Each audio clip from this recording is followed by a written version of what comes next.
कहने जो वाला ले हो तो ला का धुआ फोटो के बाद हमन ग्रुपिंग हमन जाते हैं गेरन तत्का जाना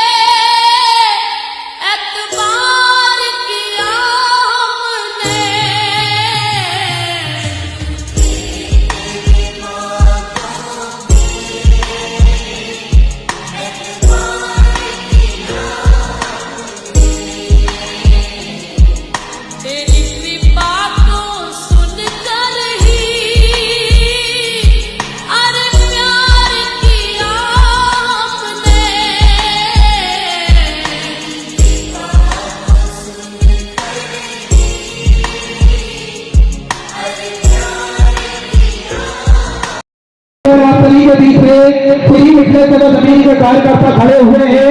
इन कार्यकर्ताओं को अपनी तरह से आप समर्पित कर सकते हैं। समय निकलता चले जाता है, वर्ष निकलते चले जाते हैं, महीने निकलते चले जाते हैं। ऐसे ही हमारे शरीर की 21,600 श्वास प्रतिदिन निकलती चली जा रही।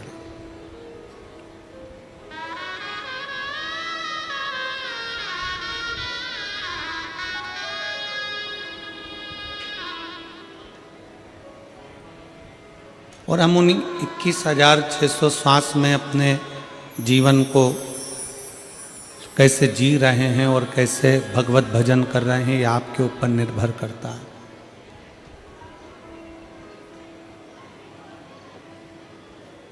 कितना जग तप यज्ञ अनुष्ठान भजन कीर्तन नाम स्मरण कितना किया होगा।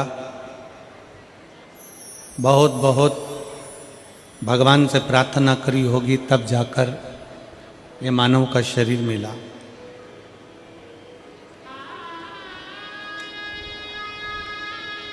और उस मानव के शरीर को पाने के बाद भी भारत वतन मिला। और भारत वतन मिलने पर भी छत्तीसगढ़ महतारी मिली। और छत्तीसगढ़ महतारी के साथ में शिव महापुराण की कथा मिली।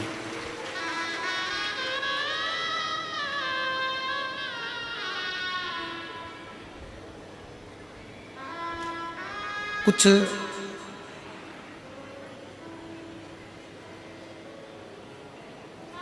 जन्म मनुष्य के ऐसे ही निकलते चले गए। 83,99,999 योनियां काटते काटते काटते काटते अंतिम योनि मनुष्य की आई।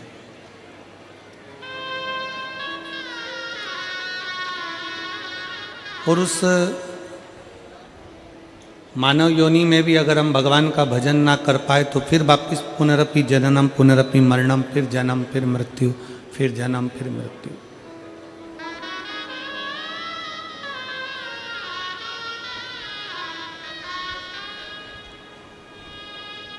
शिव महापुराण की कथा मनुस्मृति का एक संवाद हमारे सामने आता है।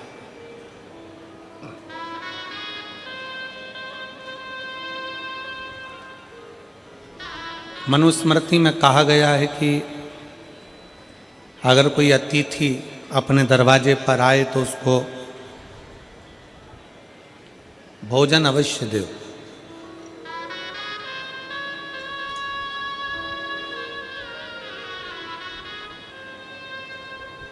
और मैं इसके लिए कमल देवांगन जी को धन्यवाद देता हूँ, उसके लिए साधुवाद देता हूँ कि लोगों के यहाँ तो एक अतिथि आते हैं, आपके यहाँ तो ये लाखों में अतिथि आए हुए हैं। ये शिव कृपा।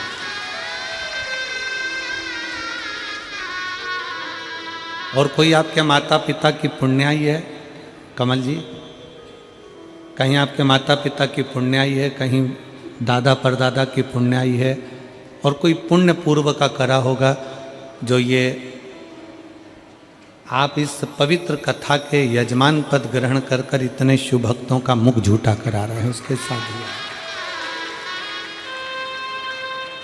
उसके लिए बहुत बहुत साधुता है। नमन।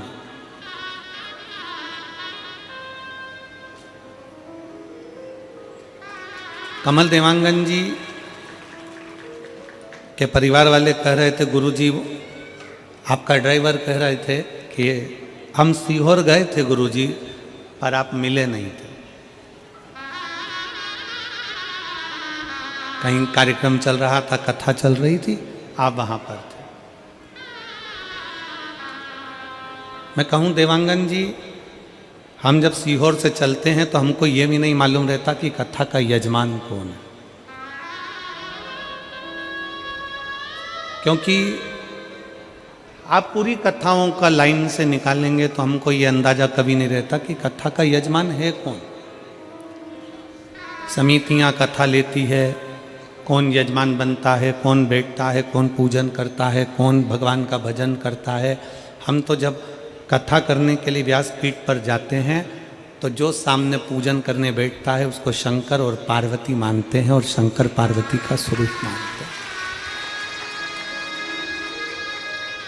क्योंकि शिव महापुराण की कथा कोई सुनाने वाला नहीं है। चंचुला देवी ने देवऋषि नारद जी से कहा था कि आप हमें शिव पुराण की कथा सुना दो, तो नारद जी कहते हैं इस पुराण को मैं नहीं सुना सकता।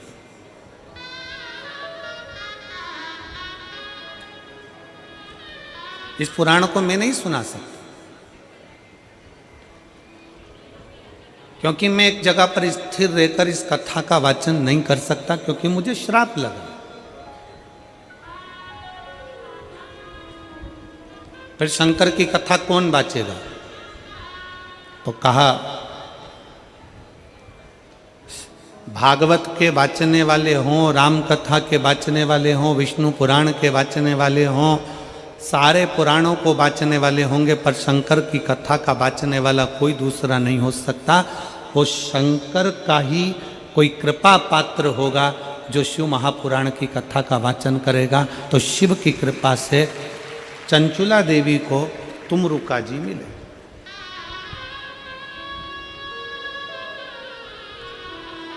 कौन तुमरुका?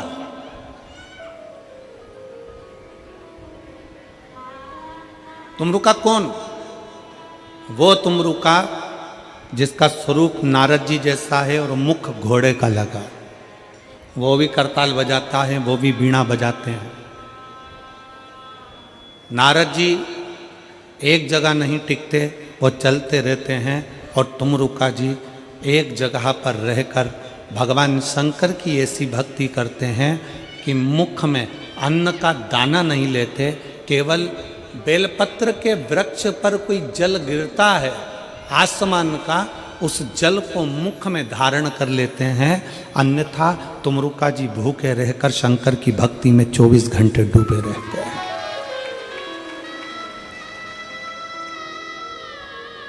वो तुमरुका जी।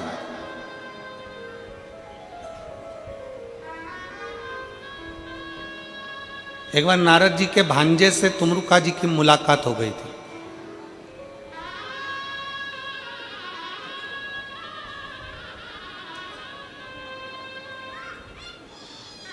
और नारद जी के भांजे ने तुमरुका जी से पूछा था कि तुम कुछ भी नहीं खाते, ना फल खाते हो, ना अन्न खाते हो, ना कुछ प्रसाद पाते हो, फिर भी तुम्हें इतनी शक्ति, इतना बल कहाँ से आता है कि तुम भगवान शंकर की इतनी भक्ति कर लेते हो?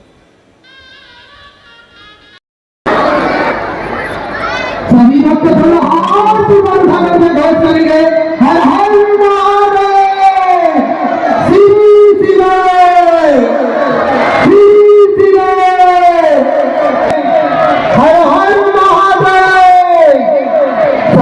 भक्तों से निवेदन रहेगा धीरे धीरे बोलो।